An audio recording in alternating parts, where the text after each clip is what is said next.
Mheshimiwa Spika, ni kweli mamlaka yetu ya hali ya hewa ilitoa tahadhari hiyo, na katika baadhi ya maeneo ni kweli tumeona mvua zikiwa na mtawanyiko usiozoeleka na baadhi ya maeneo mvua zikiwa zimechelewa. Mheshimiwa Spika, naomba nitumie bunge lako tukufu kuwatoa hofu wa Tanzania kwamba kwa sasa tuna chakula cha kutosha.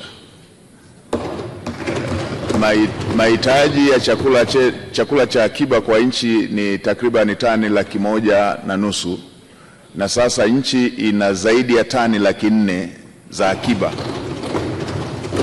Kwa maana hiyo tuna 1,100,000 ambayo ni standard na tuna zaidi ya 200,000 ambazo ni za ziada. Rai ambayo nilitoa hata nilipokutana na wakuu wa mikoa ni kuendelea kuwahamasisha Watanzania katika maeneo ambayo yanaweza kuwa na mvua zisizoridhisha kuzingatia ushauri wa aina ya mazao ya kupanda ambayo yanaweza yakakamilika yakaiva kwa kuzingatia mvua hizo ambazo zimetabiriwa kwamba huenda zisiwe na mtawanyiko mzuri. Tunajua maeneo ambayo huwa yana mvua chache, hivyo wananchi wa maeneo hayo wazingatie kupanda mazao ambayo yanaweza yakamudu kukomaa kwa kutegemea mvua zenye mtawanyiko ambao unaweza usiwe wa kuridhisha. Hata hivyo, tumeelekeza pia wakuu wa mikoa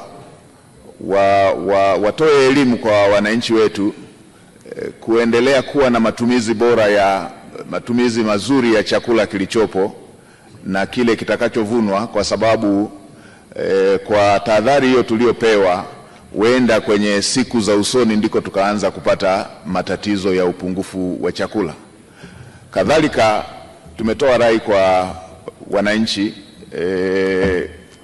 kutunza chakula na kuwa na matumizi ya lazima tu ili kuweza kujiandaa endapo katika baadhi ya maeneo ambayo kunaweza kukawa na tatizo zaidi la mtawanyo wa mvua, basi tuwe na akiba ya chakula. Hata hivyo, Mheshimiwa Spika, kwa tahadhari ambayo Mheshimiwa mbunge ameitoa ya kuelekea Kwaresima na mwezi mtukufu wa Ramadhan, hatuna kisingizio cha kupandisha bei kwa sababu kwa sasa tuna akiba ya chakula ya kutosha. Kwa nitoe rai kwa wafanyabiashara wasitumie vipindi hivyo vya Kwaresima na mwezi mtukufu wa Ramadhan kutaka kujipatia faida iliyopitiliza viwango ambayo inaweza ikaumiza Watanzania kwa kisingizio cha tahadhari iliyotolewa na mamlaka ya hali ya hewa. Kwa sasa hatuna upungufu wa chakula na tuna ziada, na pale ambapo pana tatizo serikali kupitia wakala wa chakula imeendelea kupeleka